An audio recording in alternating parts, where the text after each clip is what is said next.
ఇప్పుడు సింహరాశి గురించి తెలుసుకుందాం. 2026 సింహరాశి వారికి ఎలా ఉంటుంది అంటే వీళ్ళ యాటిట్యూడ్ చూస్తే మనకి అసలు తగ్గేదిలే అన్నట్టు ఉంటుంటారు. ప్రతి రాశికి చెప్తున్నాను ఈ సంవత్సరం సిగ్నిఫికెన్స్ ఏంటి, అసలు ఇంపార్టెన్స్ ఏంటంటే చెప్తున్నా కదా, year of youthfulness, year of detachment, year of egos, year of uncertainties, year of surprises and year of manifestation. అంటే ఈ సంవత్సరంలో ఇన్ని రకాల అనుభవాలు ప్రతి రాశివాడు చూస్తాడు. ఒక్కొక్క టైం ఏ మాసం లేదన్నది కూడా నేను చెప్తున్నా ప్రతి ఒక్కరు. సింహరాశి వాళ్ళు తగ్గేదే లేదన్నారు కదా, ఈసారి తగ్గాల్సిందే, తగ్గి తీరాల్సిందే. అంటే మీరు తగ్గేదేలే కాదు, తగ్గాల్సిందే. అంతేనా?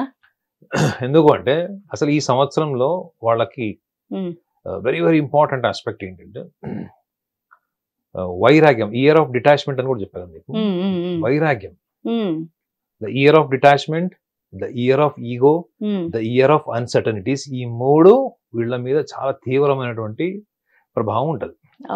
ముఖ్యంగా జనవరి to March most unfavourable time సింహరాశి వాళ్ళకి, అంటే ఫైనాన్షియల్ మ్యాటర్స్.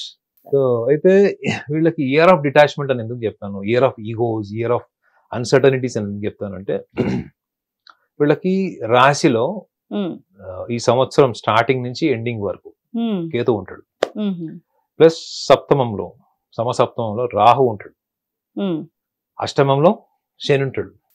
సింహరాశికి వాళ్ళకి అష్టమ భావంలో శని ఉంటాడండి. శని మీనరాశి అంటే ఏంటంటే మీనరాశి లాస్ట్, మేషం మొదలైతే మీనం లాస్ట్.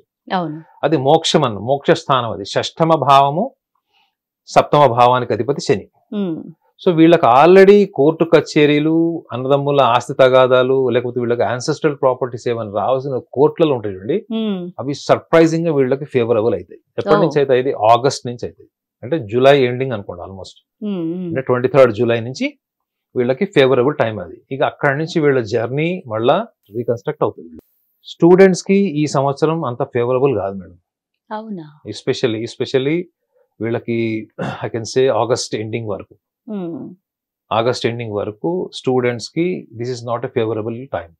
అంటే వీళ్ళు రిస్క్ తీసుకొని అడ్వెంచరస్ గా వెళ్ళి లోన్స్ తీసుకొని హుక్కార్ వీళ్ళు ఏదన్నా సింహరాశి వాళ్ళు ఒకటి ఆశయం అనుకుంటే అది ఆశయంలోకి ఇన్వాల్వ్ అవ్వడంలో ఉండే ఎంతూజియాజం దాన్ని డ్రైవ్ చేయడం ఉండదు మేడం.